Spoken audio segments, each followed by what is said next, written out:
Ya. Ya, saya harapkan semoga warga UMNO tabah dan tenang, jangan mengelabah saudara. Memang saya katakan saudara, terus terang saya beritahu anda bahawa saya kecewa.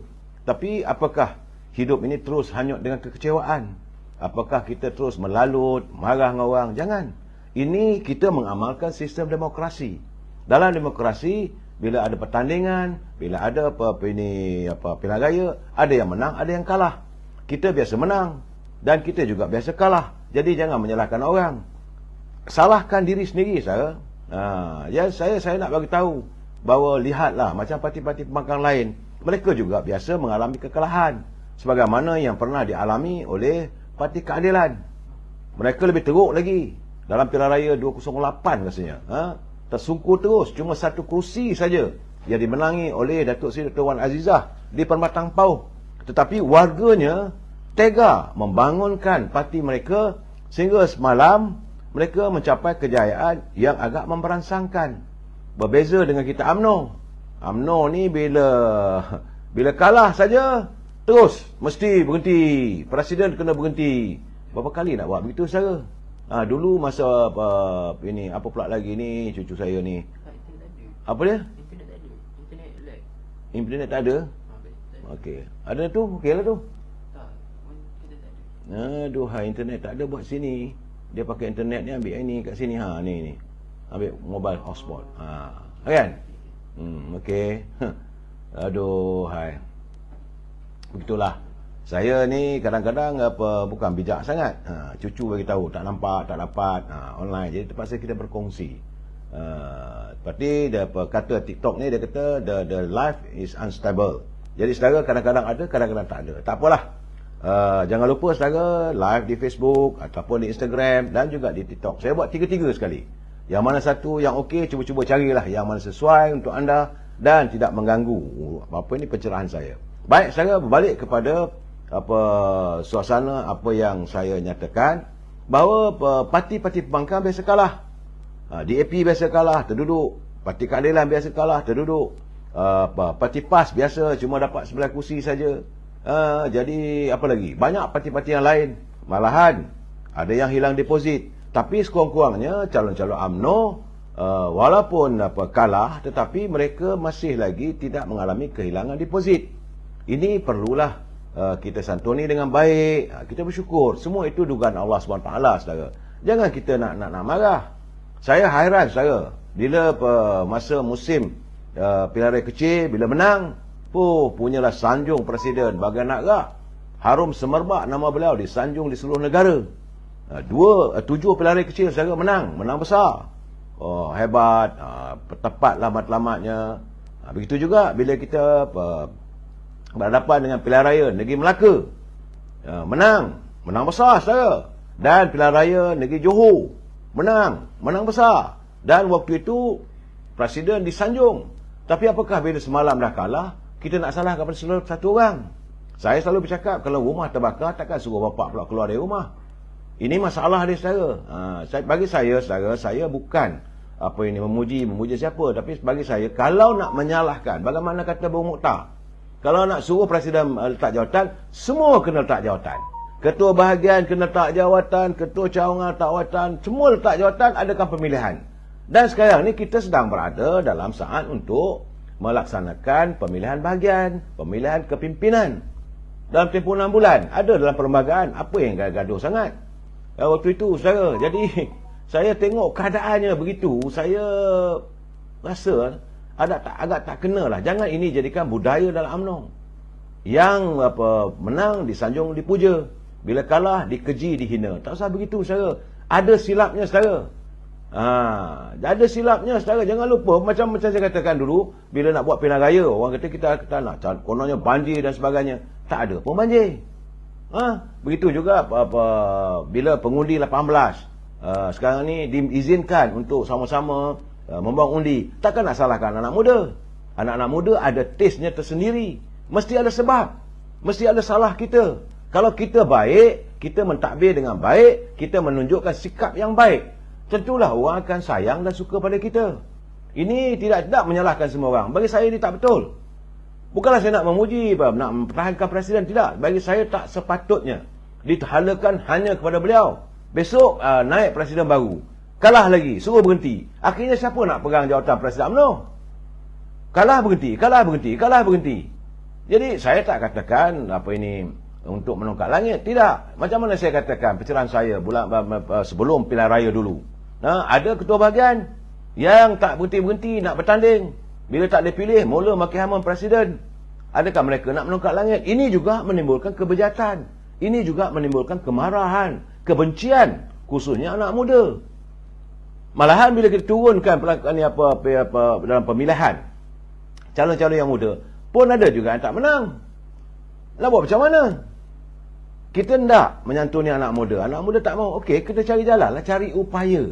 Sepatutnya berunding sama sendiri, saudara. Jangan kita wujudkan kluster mahkamah lah. Siapa yang maksum dalam hidup ini? Jangan kita buat begitu, saudara. Saya mengharapkanlah sepatutnya kita berhenti bercakaran. Ini pula ada pula salah katuk. Jangan salah katuk dengan Tuan Sri Muhyiddin lah. Mereka memanglah menubuhkan parti PBM tu untuk membunuh UMNO.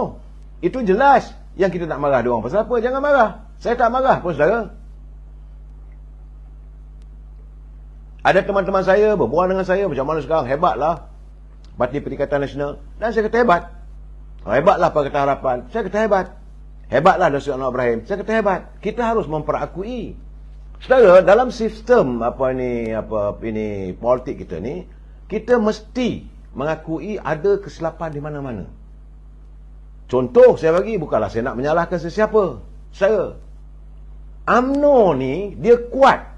Dia boleh bangkit selepas dia kalah dalam pilihan raya 2018 dulu. Waktu itu Allah menduga kita. Kita hilang kuasa sepenuhnya. Duduk sebagai pembangkang. Dan atas usaha dan sebagai lestari kesabaran Presiden UMNO, akhirnya naik pula langkah Sheraton. Bukan sebab kita, tapi kerana kita sabar dan kita bangkit dalam beberapa siri pilihan raya, mengakibatkan mereka bercempera sama sendiri. Jangan lupa saya soalan itu. Jadi lepas itu dapat kuasa sikit.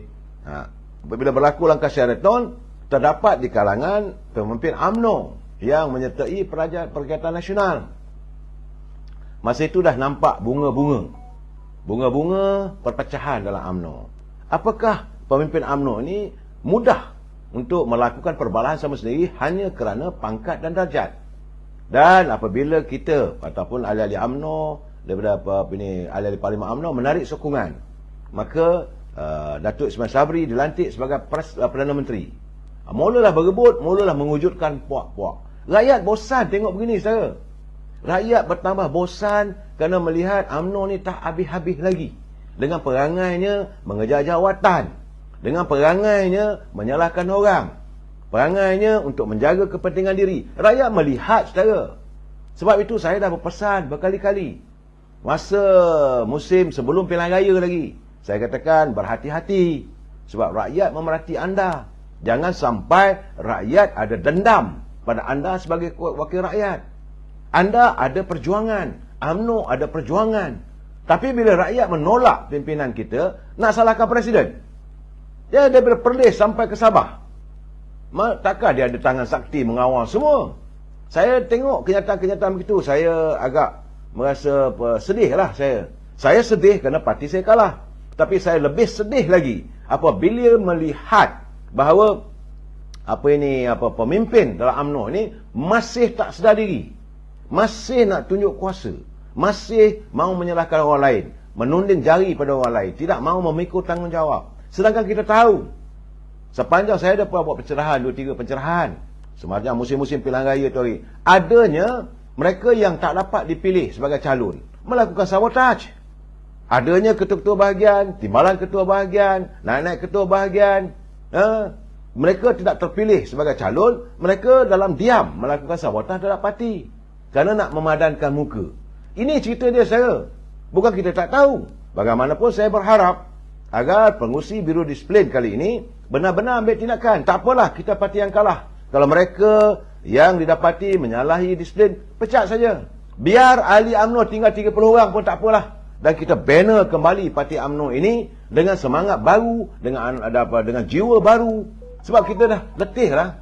Puncanya beginilah keadaannya. 60 tahun UMNO menguasai persada politik tanah air, berada di anjung kuasa. Kerana kita berebut kuasa.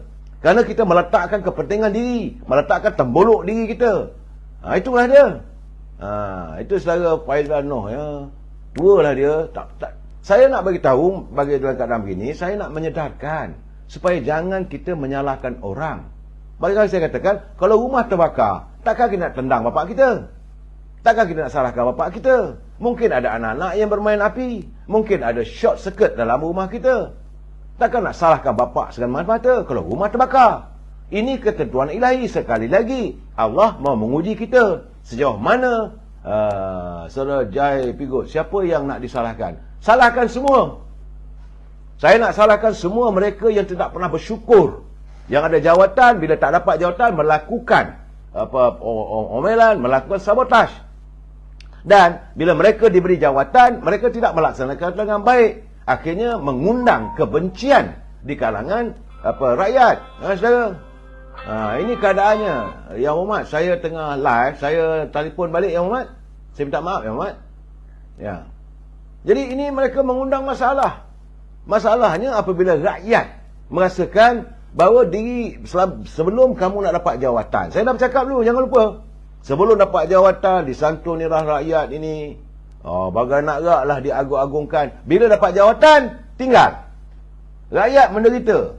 Malahan dapat jawatan, mengisi tembulu. Yang mana ada kuasa untuk beri tanah, hanya untuk kaum kerabat.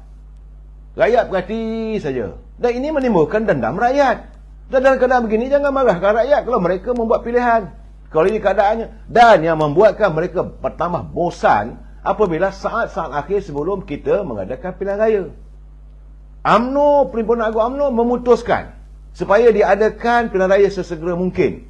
Usai kita mencapai kejayaan di Johor. Tapi ada huha-huha ini. Ada kalangan menteri kata jangan buat. Jadi rakyat kata kenapa kamu tak nak buat?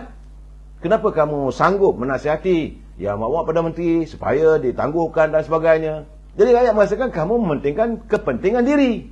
Saat itu saya ingat kalaulah mungkinlah, saya tak kata 100% ya. Rasanya kalau lepas pilihan raya di Johor, besar kemungkinan boleh menang. Mungkin. Jangan bukanlah saya kata 100%, tapi segalanya telah ditakdirkan. Ya kita laluilah. Cuma saya minta jangan kita salahkan sesiapa. Salahkan diri kita, salahkan ukhuwah semangat kita untuk saling hormat menghormati, dan paling penting kerusi presiden tu jangan digoyahkan. Ini ada calon yang dipilih sebagai calon, maki hamun juga presiden. Lepas itu dedahkan, kononnya UMNO ni parti rosak. Macam mana rakyat nak percaya?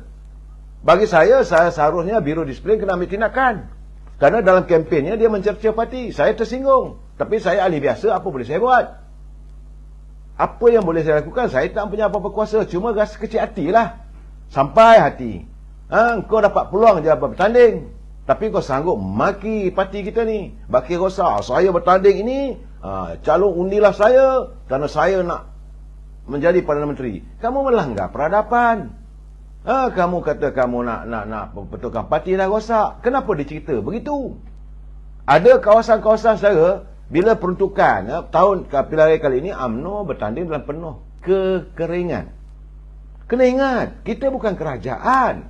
Secara kebetulan saja yang amat berhormat Perdana Menteri itu datang daripada UMNO. Ini pilihan yang lepas itu adalah kerajaan yang disebut sebagai Kerajaan Keluarga Malaysia. Itu adalah sambungan daripada Kerajaan Perikatan Nasional. Kita tidak punya kuasa sepenuhnya, dan keadaan wang yang tak berapa banyak. Saudara Mat Iman, betul, dah duit tak cukup. Saya tak silap saya, rasanya peruntukan untuk pilihan raya kali ini kabarnya tak macam dulu lah. Dulu kalau pilihan raya tu untuk kos poster, kos orang nak pacak petihan bendera, kos perhimpunan, mengadakan jamuan, mengadakan kempen dan sebagainya. Untuk setiap satu orang pengundi, dulu tak silap saya RM25. Kalau tempat itu ada 100,000 pengundi, kalilah dengan RM25. Tapi sekarang dalam pilihan raya lepas cuma dapat peruntukan RM5. Itu pun terkial-kial. Bukan saya tak tahu saya. Terkial-kial lah tingkat 38 mencari peruntukan.